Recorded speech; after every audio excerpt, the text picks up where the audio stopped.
এডিসিকে পৃথক করে উন্নয়নের জোয়ার আনার দাবি রাখা তিপ্রামথা পরিচালিত এডিসি প্রশাসনে নজিরবিহীন ঘোটালা, বিভিন্ন সরকারি কাজে লক্ষ লক্ষ টাকার দুর্নীতির অভিযোগ।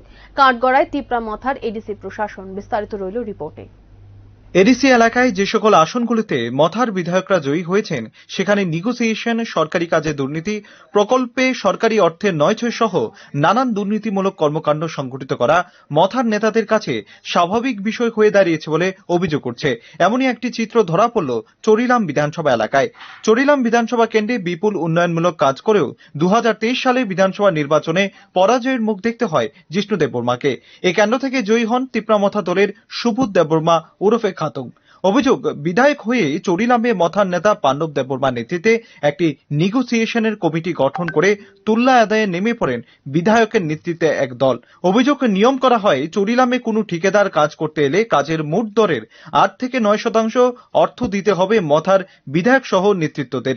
তারপর যত নিম্নমানের কাজই হোক না কেন সেখানে কোনো বাধা থাকবে না।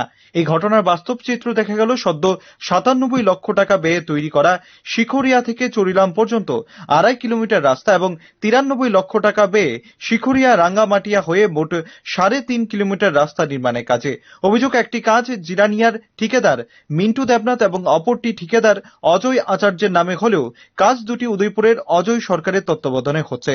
এই কাজে ঠিকাদার অজয় দেখিয়ে দিয়েছে যে দুর্নীতি ঠিক কত ধরনের হতে পারে এবং কাজ কত নিম্নমানের হতে পারে। ওয়ার্ক অর্ডারে যেখানে পাকা রিটার্নিং দেওয়াল বানানোর কথা বলা হয়েছে সেখানে বাঁশের সঙ্গে পিচের ডাম দিয়ে সম্পন্ন করা হয়েছে রিটার্নিং দেওয়ালের কাজ। আরেকদিকে দেখা যাচ্ছে কাজ চলাকালীন অবস্থাতে রাস্তার পিচ উঠে যাচ্ছে। আর এই কাজগুলো বিশ্রামগঞ্জ পিডব্লিউডি অফিসের এসডিও শেখর ব্রত দাসের তত্ত্বাবধানে হচ্ছে বলে অভিযোগ। এদিকে প্রদ্যুতের দুর্নীতিমুক্ত প্রশাসনিক ব্যবস্থার প্রতিশ্রুতি, আর অন্যদিকে তার নিজের দলের বিধায়ক সহ নেতারা দুর্নীতিতে জড়িয়ে পড়ছে বলে অভিযোগ রয়েছে। এই ঘটনায় চরিলামে জনসাধারণের মধ্যে ব্যাপক ক্ষোভের সঞ্চার হতে শুরু করেছে। Bureau report, rising Tripura.